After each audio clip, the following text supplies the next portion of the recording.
Outside City Hall. Thank you. Will you read the first item?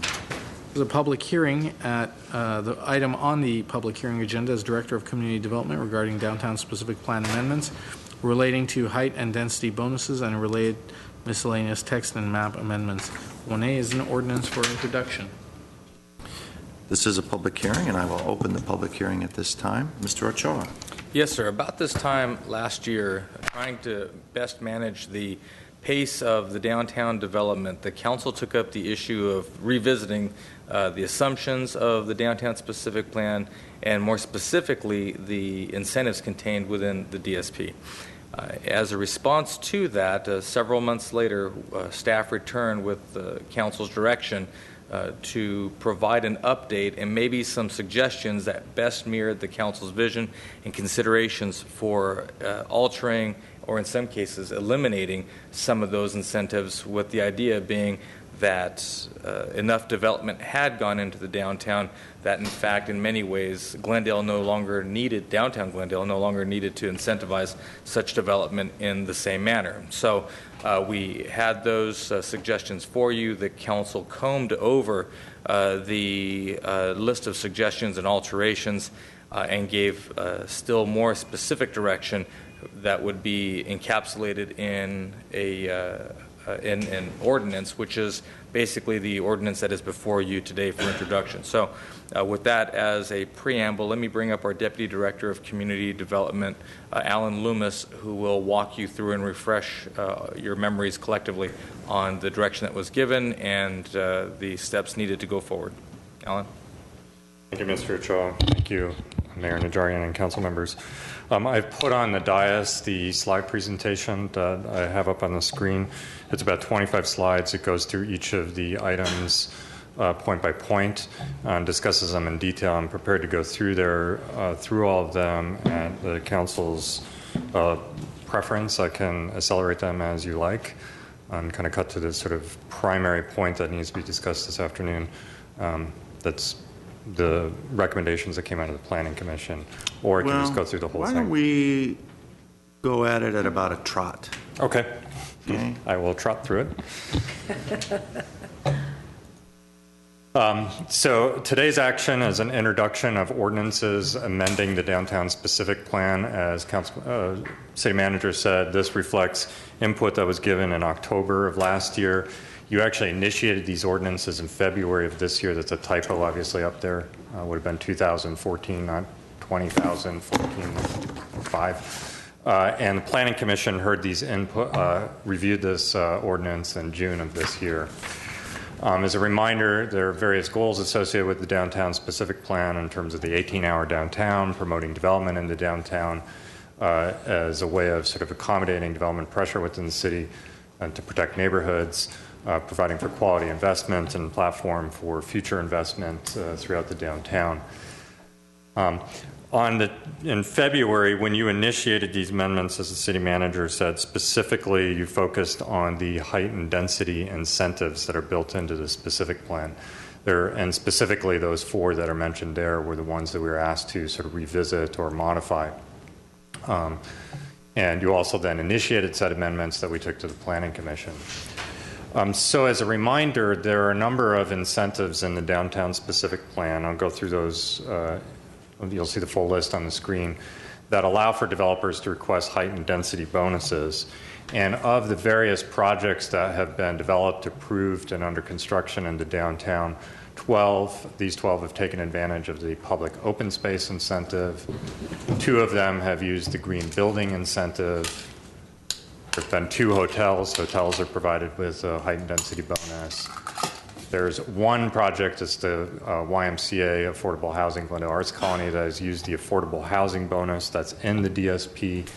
There are 2 projects that have used other incentives in the downtown specific plan, plus SB 1818 affordable housing bonus, in effect sort of double dipping into a kind of height and density bonus provisions. That was allowed under the current adopted downtown specific plan. And this is actually one of the things we're going to be correcting with the proposed ordinance. And then there are 5 projects that didn't require any height and density bonuses. Just to give you a point of reference, those are the projects at Wilson, the Modera project at Sanchez and and Central right at the freeway. In part, they didn't require incentives because the zoning in those areas under the DSP would have allowed them to build an 18 or 20-story building, depending on the location. Did anyone use the art use incentive? No, and that's, let me jump right ahead to the full list. This is the full list of the incentives that are available. So you can see we have an art use or gallery incentive. Nobody has taken advantage of that. In fact, nobody's even asked or considered or explored that with staff. Historic preservation and reuse or adaptive reuse of existing buildings is yet to be employed by any developer. We've had a few interested parties. Signature design was used in the early days of the downtown specific plan when we were exploring high rises, but those projects didn't materialize, and since then those have not been explored. And you can see there are two different levels of sustainable design. LEED silver is more attainable. LEED gold or platinum is a higher level of green building standards. Everybody that has been interested in the LEED sustainable incentive has gone for the LEED silver, the less strenuous requirement. Is that LEED equivalent or is it LEED? It's actual LEED certification. So if I may go back. But LEED's, I'm sorry, and I don't want to get into it too much. LEED silver now is essentially our Title 24, isn't it? Exactly, yeah. And so that's, as you'll see, that's one of the reasons we're proposing to eliminate it. We had this conversation already. In February, yeah. Yeah. So just because it's been a while, recapping what the proposed ordinance in front of you actually does. As a reminder, the downtown skyline, before the DSP, it was one size fits all. Everywhere was the same, actually no height limit in the downtown under the old CBD zoning. Under the downtown, depending on where you are, there are different height restrictions. So across the street from City Hall, the maximum height is 5 stories. If you use incentives, otherwise it caps at 4. The Gateway District or the financial district where the high-rises are surrounding the freeway is the tallest. You build up to over 20 stories there. And then where we've seen most development on Central is in the Orange Central District. That is actually 6 stories by right, although still subject to design review. But you could build up to 12 stories by utilizing incentives. So everywhere in the downtown there is one height limit, a height limit that's by right, and then another height limit and density limit based on how you put together incentives. And those vary within the 12 different districts of the downtown. So how the incentives get applied depends on where the building site is. So obviously, as I said, across the street, the maximum height that can be granted out of incentives is only an additional story. In other locations, it's almost doubling the height of the building. So as I said, here's the full list of what's currently in the adopted downtown specific plan, and this was the direction council gave in February about how to modify this. So under affordable housing, there's actually kind of confusion about how that works with the state's SB 1818, so the proposed ordinance will clean that up. Art uses and for galleries or museums, the council directed us to remove that. No change to hotel preservation, adaptive reuse. Public open space, we discussed a lot, so we're tightening up and providing some new standards on there. Signature design and LEED silver, we're eliminating. And the LEED gold or platinum, there's some standards about how that's procedurally implemented that are being written into the code. So to discuss these point by point on the arts uses, again, the council directed us to eliminate this, but it's worth noting your planning commission suggested that we keep this as an incentive to continue to encourage art uses. In February, staff had made a proposal that was consistent with some thoughts of the Arts and Culture Commission about making the arts use incentive a little bit more enticing. So we had proposed in February that we might double that incentive. Council was very clear to remove it. So the proposed ordinance continues to eliminate that incentive. Staff feels that council's direction on this issue is very unambiguous. So despite the Planning Commission's recommendation, staff and the proposed ordinance would remove this incentive. Did they know the council had said that we were against it pretty firmly? We did. Do we give them that leeway? Do you have a tape of that meeting? We do. I'd like to see that. Who's the chairman of that? I'm trying to think. It was the chairman at that time. I don't recall, actually. Do you see that as a slap in the face of council, or? Oh.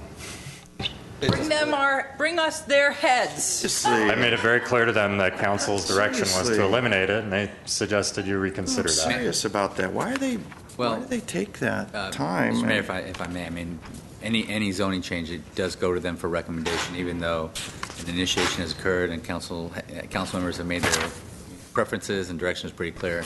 It's still within their purview, certainly, to say, understand where the council's coming from, but here's why we feel differently.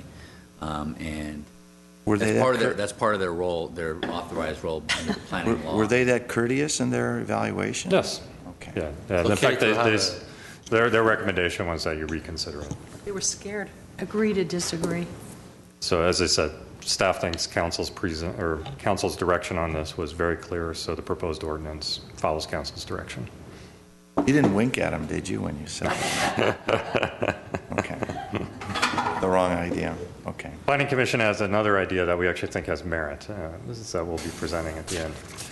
On affordable housing, when the DSP was adopted, SB 1818 had just come online in terms of a state law. So the DSP had an affordable housing incentive. And then at the same time, there was a parallel SB 1818 incentive. That's how developers have, in effect, been able to combine DSP incentives with SB 1818.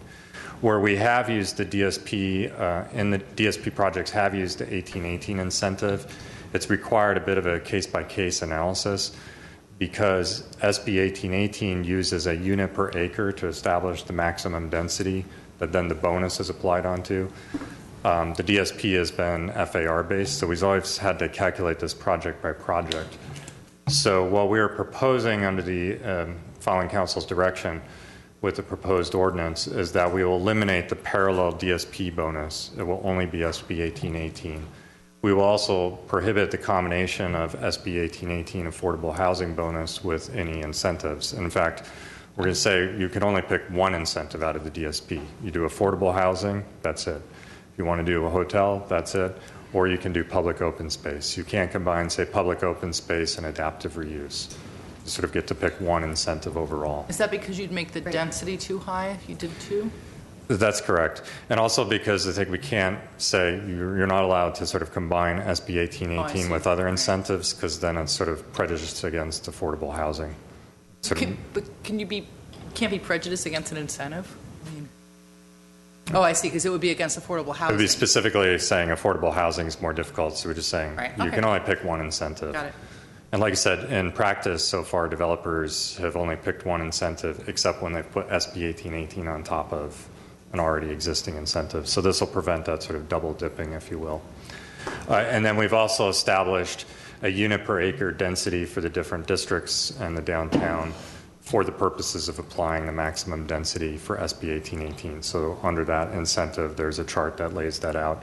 Those unit per acre densities are consistent with other zones in the city, such as the Where is that SFME chart? zone. Sorry? Where is that chart?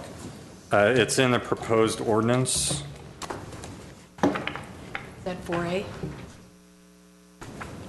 That's going to be in Chapter 7. It's not 4, it's 7, right?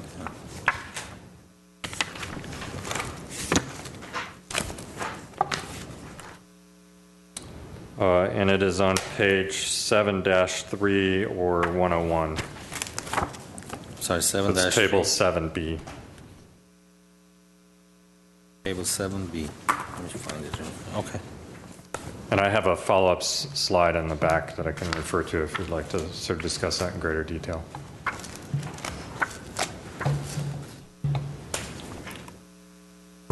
Is it 7.3? 7B, as a boy. 7B.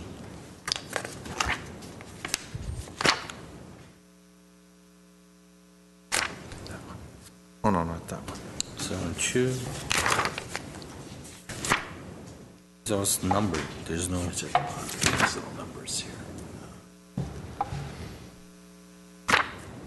8.2. You're at 8.3. So all the 7s are only.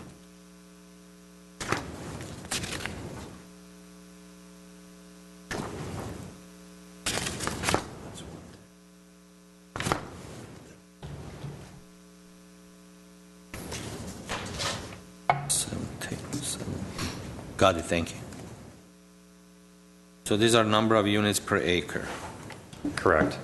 And that establishes the maximum density for the purposes of SB 1818, which... For the purposes of SB 1818. If they don't use SB 1818, they can use the FAR. Correct. Okay. And the associated development standards, the minimum unit sizes, the open space standards, et cetera, would apply. Got it. And those would still apply as well for SB 1818 projects. Okay, thank you. The incentive, obviously, that's been the most used was the public open space incentive.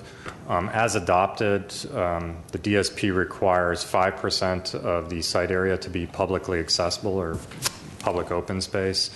And the way it's written right now, if you simply double that, you're allowed to go immediately up to the maximum FAR or density. So the scale is really kind of out of whack, and that's certainly something we've seen.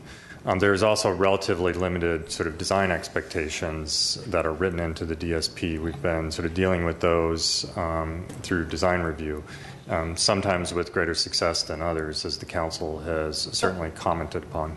The open space have to be at sidewalk level, the whole thing, or just the entry? Why would you want the whole thing to have to be at sidewalk? I don't remember that part of the conversation. You're looking at council direction. Yeah. The reason for that is that if the well, first of all, it's on these sites in the downtown, they actually slope quite a bit. So you can oftentimes be coming in at sidewalk level at one end of the site and be 3 to 6 feet higher at the other end of the site, assuming you're just flat. The reason to provide it at least one end of it at sidewalk level. So that's what I'm questioning. Is only one side of it, Yes. one part? Because Yeah. that's not what it says. The says shorthand requiring there is what it says, but the text says at least one portion of it needs to be at sidewalk Okay, so level. the entry could be at sidewalk level, but then you could have changes in grade. You Correct. could have different areas. Correct. Just because I hope that it doesn't stop someone from incorporating in open space into a more difficult site or a slip Right, site, right. or doing something that just visually looks bad because you have to Yeah. downgrade something. Yeah, the reason for this is that we have seen some projects that have provided the open space that's slightly raised from the sidewalk, and once you start putting in the requirements for handicap ramps, the railings that are required, and then if you have a ramp plus a set of stairs, you actually have to put a gate so somebody at those stairs. You start to end up gating off the open space pretty dramatically to meet ADA requirements. That makes it start to look like a private space. Right, okay. So the idea is that at least one end of it is just fluid and open to the sidewalk. Okay. Isn't that what we have in the Citibank design that's coming on Lexington and? Yeah, and Citibank is an interesting example where one end of the site is at sidewalk level, but because the site drops so much, even though that open space is level, completely flat, by the time you get to the other end of the site, it's a half a story up, and so they will have to do ramps, et cetera. But at least one end of it is So contiguous that with goes the along sidewalk. with Yeah. this change, okay. Yeah, so the Citibank project as drafted would be consistent with that particular standard. We are also proposing that at least 50% of the open space, both the incentivized space and also the required open space, be vertically open to the sky. Right now, we allow developers to sort of cantilever over that, which is good in terms of providing arcades, to provide shade. It's been very hot this summer. But in many cases, the entire open space is kind of covered by the building above it. And if it's a 5 or 6 story building, that open space starts to feel very much like a kind of extension of the retail and not necessarily a park-like setting. So by requiring at least 50% of that open space to be vertically open to the sky, it'll start to look more like a kind of public open space. It'll also have the added advantage of requiring developers to sort of chip away at the building, probably at the corners.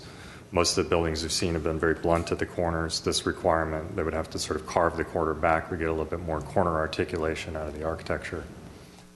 We're also going to require a unique design element. Right now that's been defined as a fountain, a specimen tree, which would be a very large tree, not a 5-gallon tree, but something almost fully grown, or a public art, a piece of public art consistent with the public art requirements, or some other feature is approved by the Design Review Authority, which at present time, Design Review Authority in the downtown is the City Council.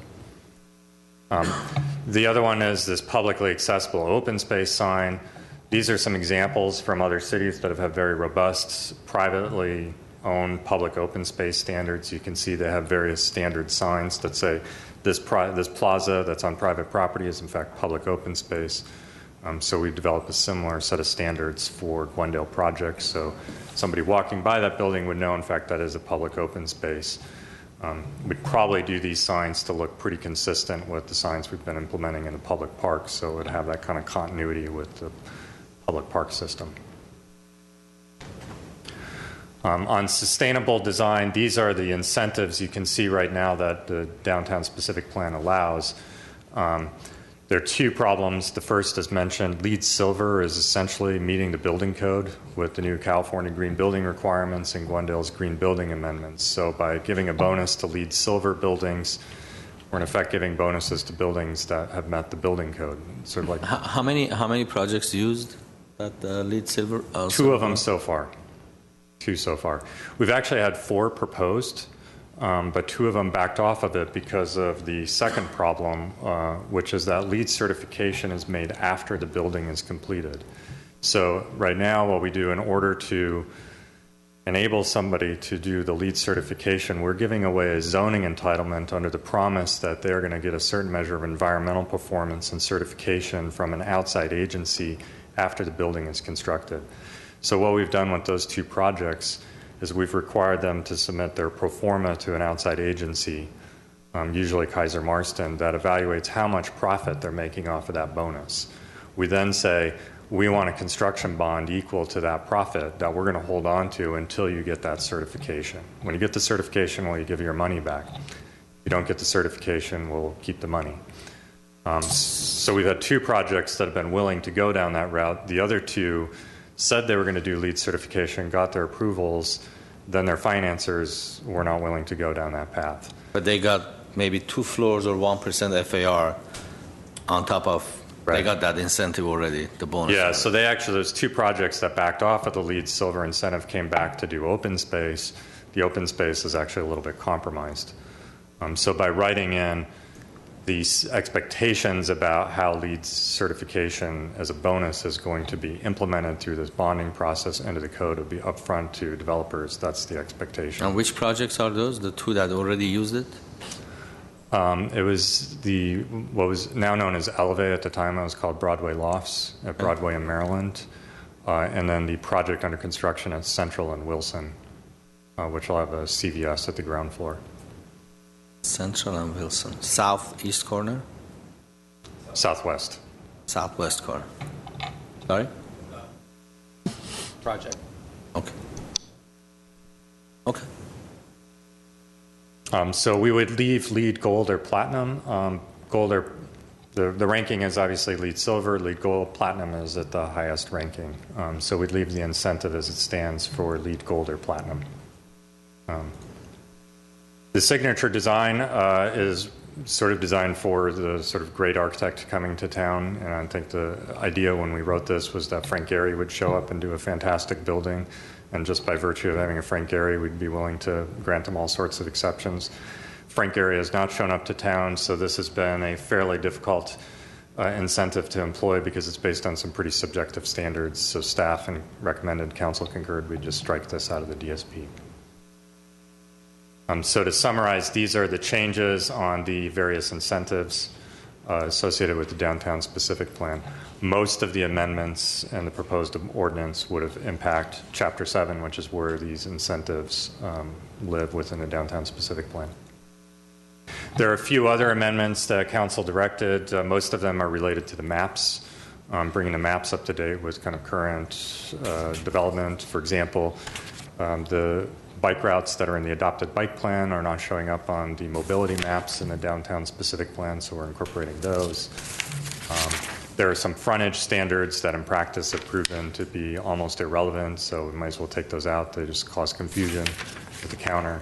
Those are the secondary and auto frontages, really apply to Central and Colorado, and are largely related to uses. So they kind of, as I said, somewhat irrelevant, so we're taking them out. And then we had proposed to clarify the open space requirements, but not make any policy changes. That was the proposal that staff made in February, council directed us to do. I'll come back to that in a moment. There's also some drawings for the transitional districts. This is really impacts largely the west side of Central. The earlier drawings in the downtown specific plan imagined much bigger sites than are available right now. So we're modifying those drawings to reflect some of the better practices that we've seen. It's kind of a snapshot of those cartoons. So as I said, in June, the Planning Commission reviewed all these, this proposed ordinance, recommended approval by the council with two suggestions. One was to keep the arts uses incentive as we said.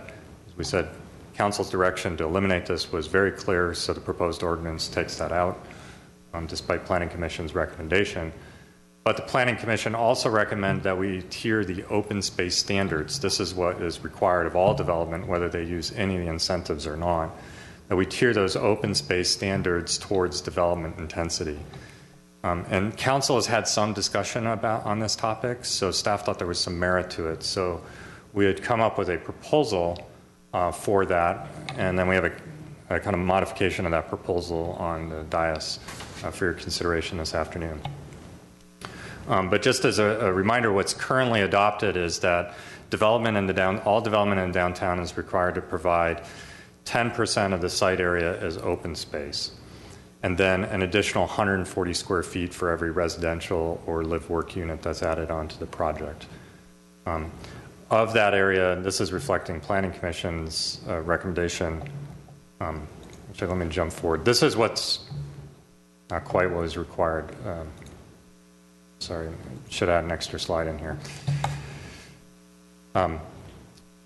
We require 10% of the site to be dedicated to open space, of which half of that, or 5% of the site, needs to be publicly accessible.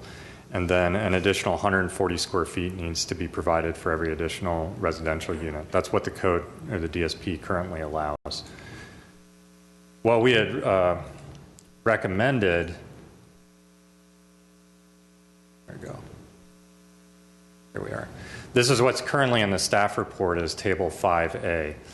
We had recommended that buildings under 10,000 square feet, and this is the threshold at which staff can approve projects, only be required to provide 5% open space. And a good example of this is the Glendale Credit Union around the corner on Wilson and the adjoining building across the street. Buildings under 10,000 square feet tend to be very small, one-story buildings with surface parking lots. Almost never do they have residential. They're small retail buildings.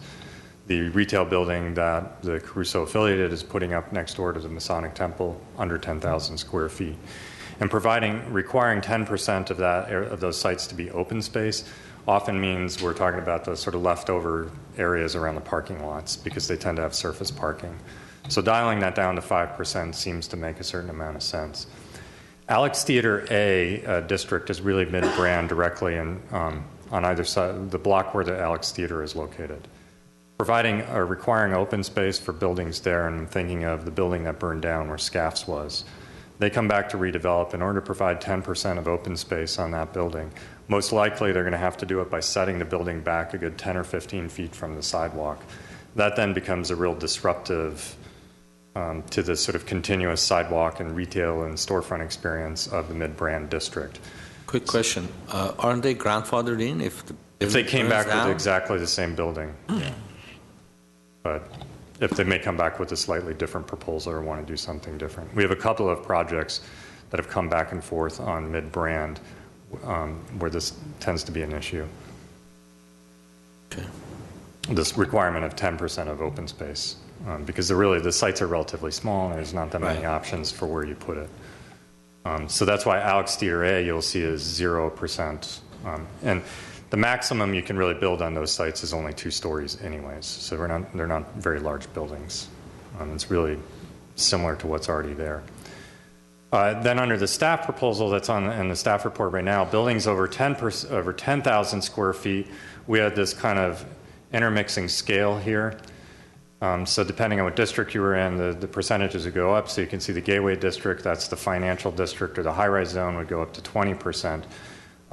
As looking at this over the weekend, we sort of realized somebody might come in and build a 1-story building in the Gateway District, or a 2-story building, or maybe just a 5-story building in the Gateway District. They'd still be required to do 20%.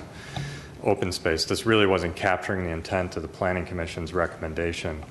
So we have a modification, and that's in the 2-page handout on the last page, a walk-on proposal for Table 5A, wherein buildings between 10,000 square feet and an FAR of 3.0 would remain basically where the standards are right now, asking for 10% of open space, of the site to be open space, plus the 140 square feet if it's a residential development. Most of the buildings we've seen so far have been around 3.0 FAR, so this means all the buildings that have been built will still be code compliant when these if these changes are made. But then what we're recommending is that after you exceed an FAR of 3.0, that you do 10% of the site plus you provide additional open space at a ratio of 1% for every 0.5 FAR over 3.0.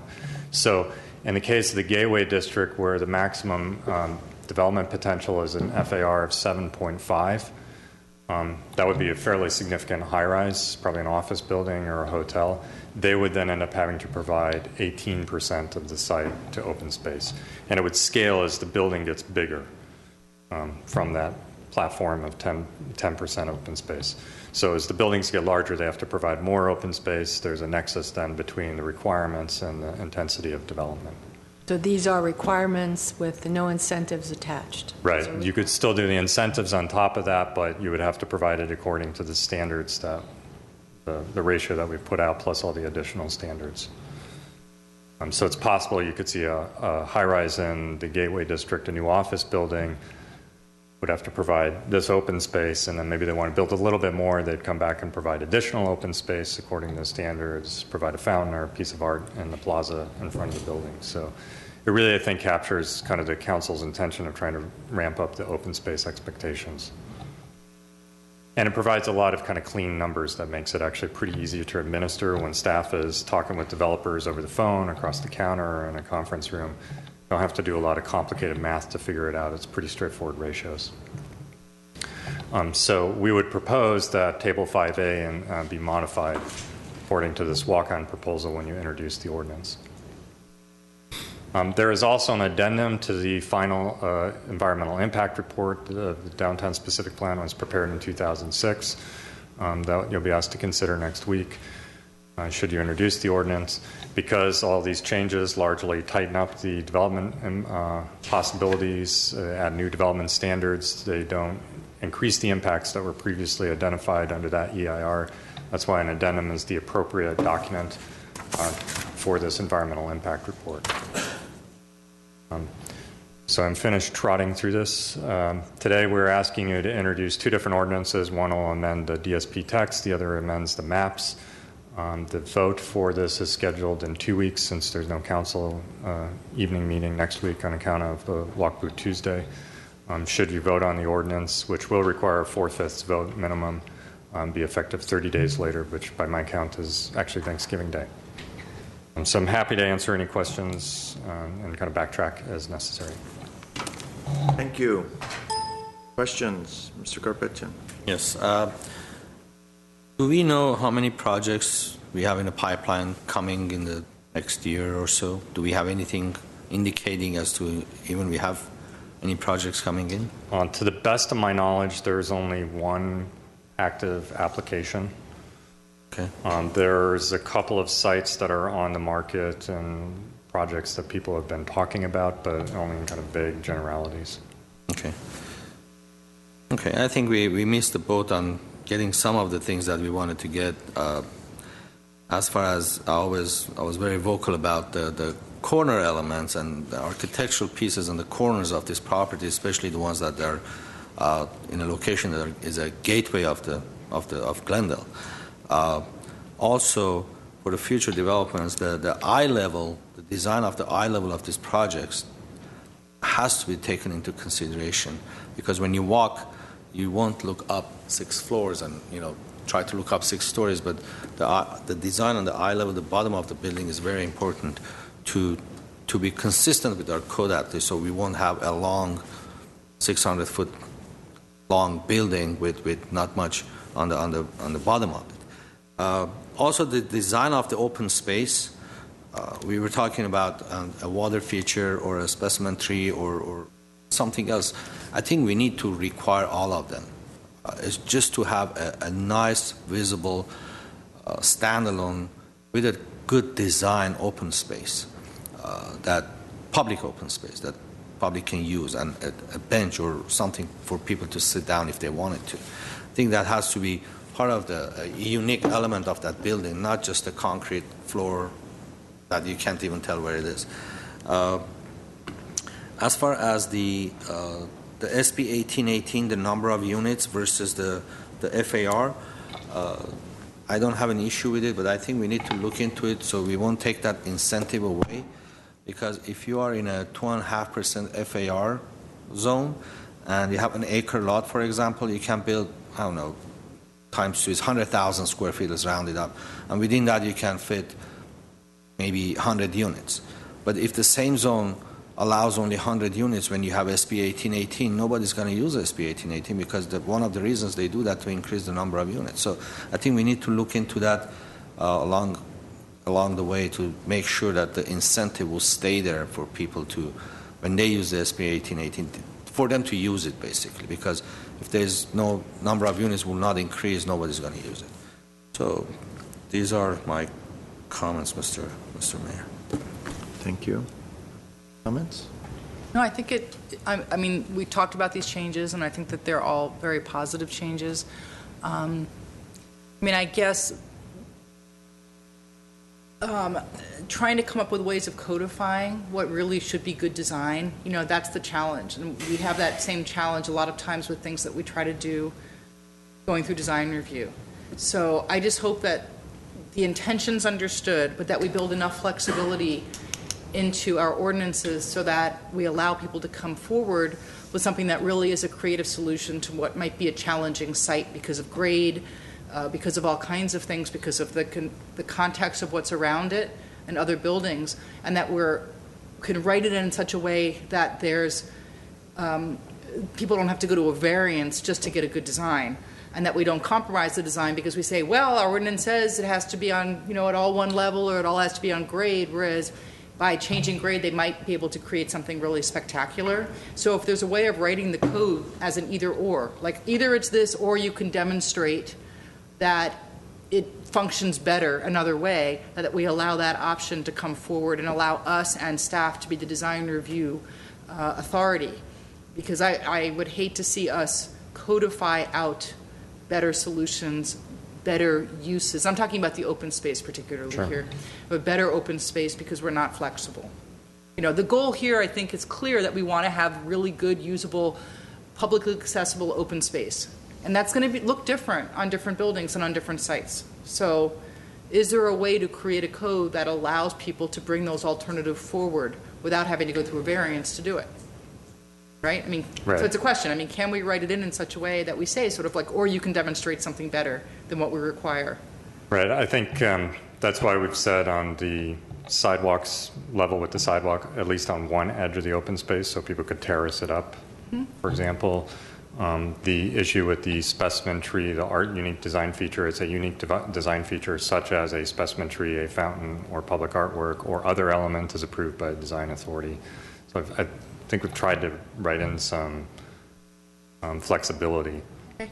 And we'll see as the next round of projects come forward as they try to develop whether we've got the appropriate level of flexibility. Certainly a lot of, when I look at some of the buildings now that have used the open space incentive or even just what was in code, it's really, you're hard pressed to find the public open space. Yeah. To me, expanding the sidewalk and giving it, another couple feet is not public open space. Maybe it's a benefit, but it's not public open space. So I think we need to be a lot clearer with the developers about what we're really looking for. And we talked once before about respite sites as people walk through our, through our downtown, and making sure that people understand that this is, intended to be that, to allow for, kind of relaxation, contemplation, whatever it is, that they consciously program that into the spaces. So it's not just a space with nice planning, but that they really give some thought as to how it's used. I think Councilmember Garpetian and your comments are largely germane to the issue of design review. I think have done better with the projects we've seen than in terms of the long blank facades and no eye level than, say, the Galleria, but we could certainly do better in moving forward in the future than what we've built so far in the past 5 years. Ms. Devine? Well, I'm happy that we're kind of upping the requirements for our and doing away with some of our incentives, and I have no problem with that. I am still opposed to the art use incentive, so I hope that we will uphold our previous decision on that one. Affordable housing, I'm glad that you're closing that gap and not allowing the double dipping. That's a step in the right direction. With the, let's see, and the open space, the art and that you're talking about, one of the things that I know Councilmember Garpetti and I noticed and loved in Armenia was the fact that there were fountains everywhere, statues everywhere. So I'm really happy, and I hope that you will ensure that that developers in the future actually do make a concerted effort to put in some artwork in these open spaces. The leads.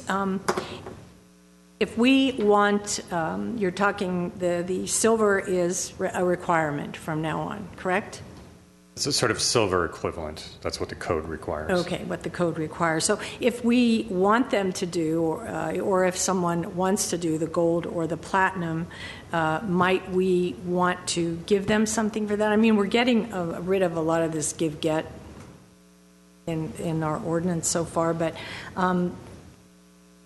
We are giving them extra incentives to do. But Yeah. should they be different? Like, should they get something a little extra for They are. the platinum? Are they, Mr. Loomis?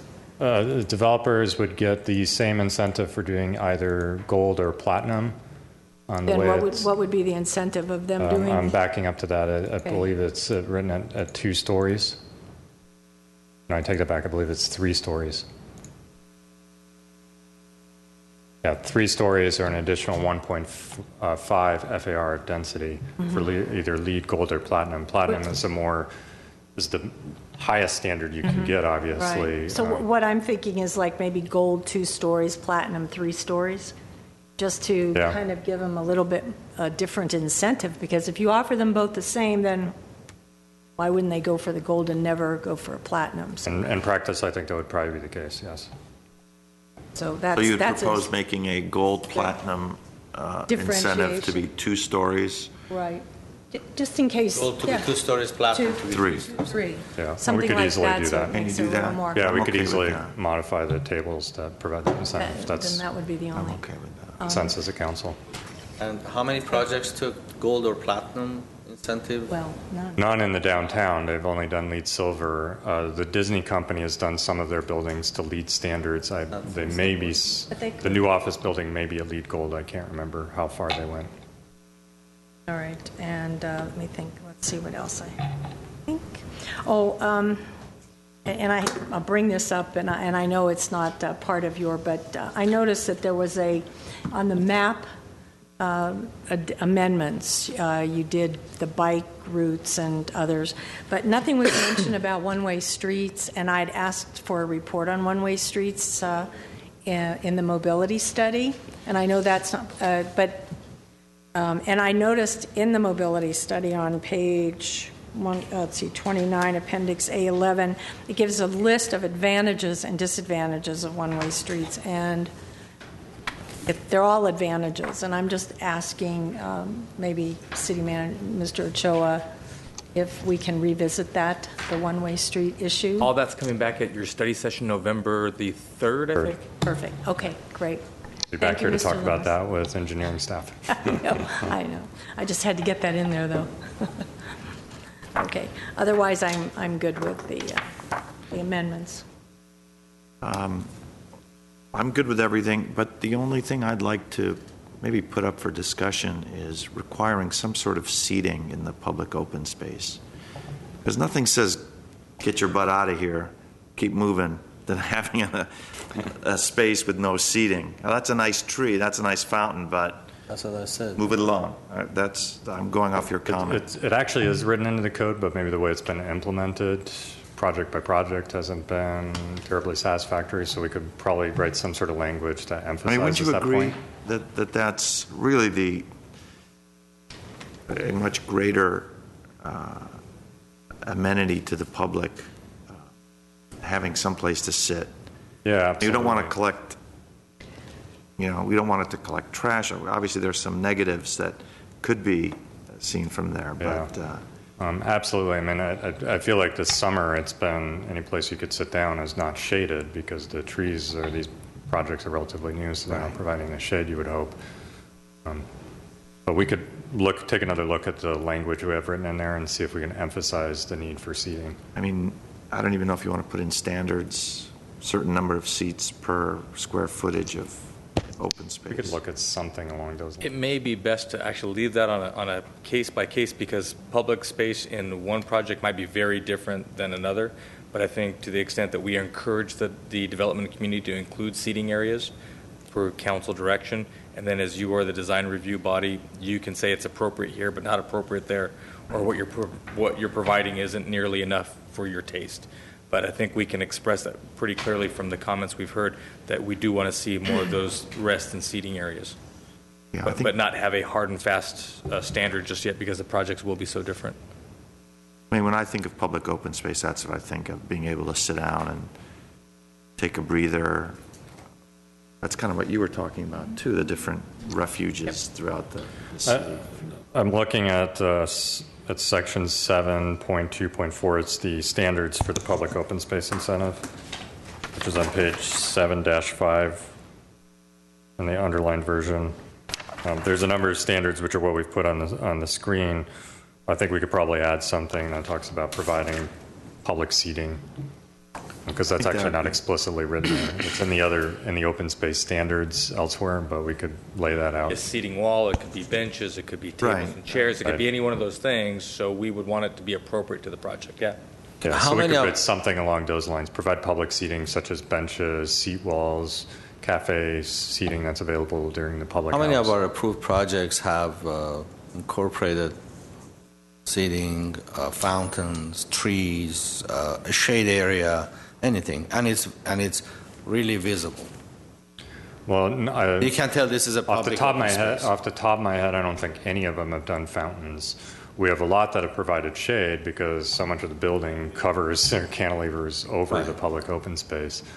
Most of them have provided some form of seating, but a lot of times it's a seat wall. It's the garden wall is at seat height, 18 inches. So that's not the seating. You could sit on the garden wall up against the building in some cases.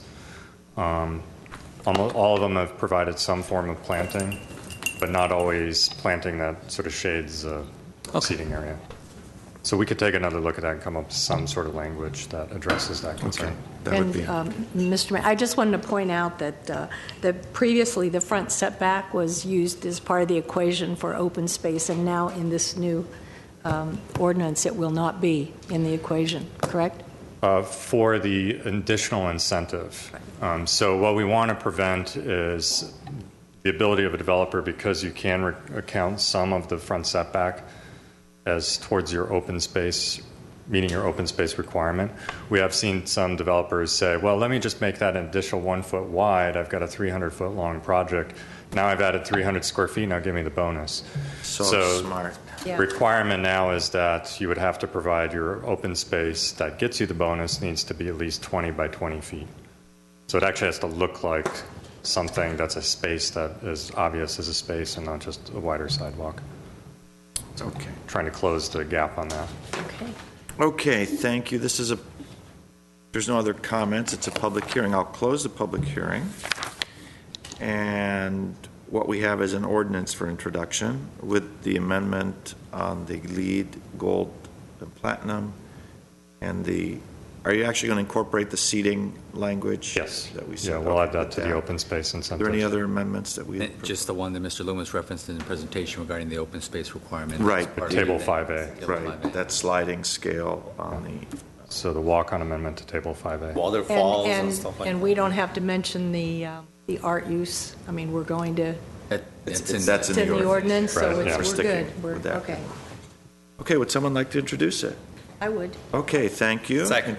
You don't need that, I don't need to say. Thank you. but let the record reflect your agreement.